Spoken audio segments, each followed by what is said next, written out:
வளைகுடா நாடுகளில் நிலவும் போர் பதற்றம் காரணமாக கிருஷ்ணகிரி மாவட்டத்தில் உற்பத்தியாகும் மாம்பழக் கூழ் ஏற்றுமதி கடுமையாக பாதிக்கப்பட்டுள்ளதாக உரிமையாளர்கள் தெரிவித்துள்ளனர்.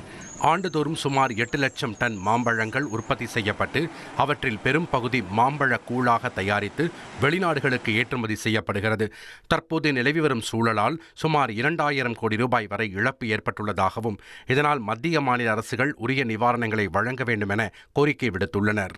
தற்சமயம் நடைபெறும் அமெரிக்கா, இஸ்ரேல், ஈரான் போரினால் வளைகுடா நாடுகளுக்கு ஏற்றுமதி செய்ய முடியாமல் சுமார் 2000 கோடி அளவிற்கு மாப்பழக்கூழ்கள் தேக்கமடைந்துள்ளது. ஆகவே மத்திய மாநில அரசுகள் இந்த தொழிற்சாலைகளுக்கும் மா விவசாயிகளையும் காப்பாற்ற முன்வர வேண்டும். இந்த தொழிற்சாலைகளுக்கு வங்கி வட்டியினை முழுமையாக ரத்து செய்ய வேண்டும். அது மட்டும் அல்லாமல் ஓஷன் ஃப்ரைட்டில் மானியம் அளிக்க வேண்டும்.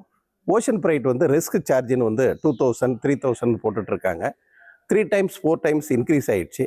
இதெல்லாம் மத்திய அரசு கவனத்தில் கொண்டு இது போல எக்ஸ்போர்ட்டர்ஸுக்கு ஏற்படும் பிரச்சனைகளை அவர்களுக்கு மானியம் அளித்து அந்த தொழிற்சாலைகளுக்கு உதவ வேண்டும் என வேண்டிக் கொள்கிறேன். உங்கள் தந்தி1 தொலைக்காட்சியில் காதலும் கலகலப்பும் நிறைந்த ஒரு புத்தம் புதிய ஃபேண்டசி தொடர் ராஜா ராணி தினமும் இரவு 8 மணிக்கு.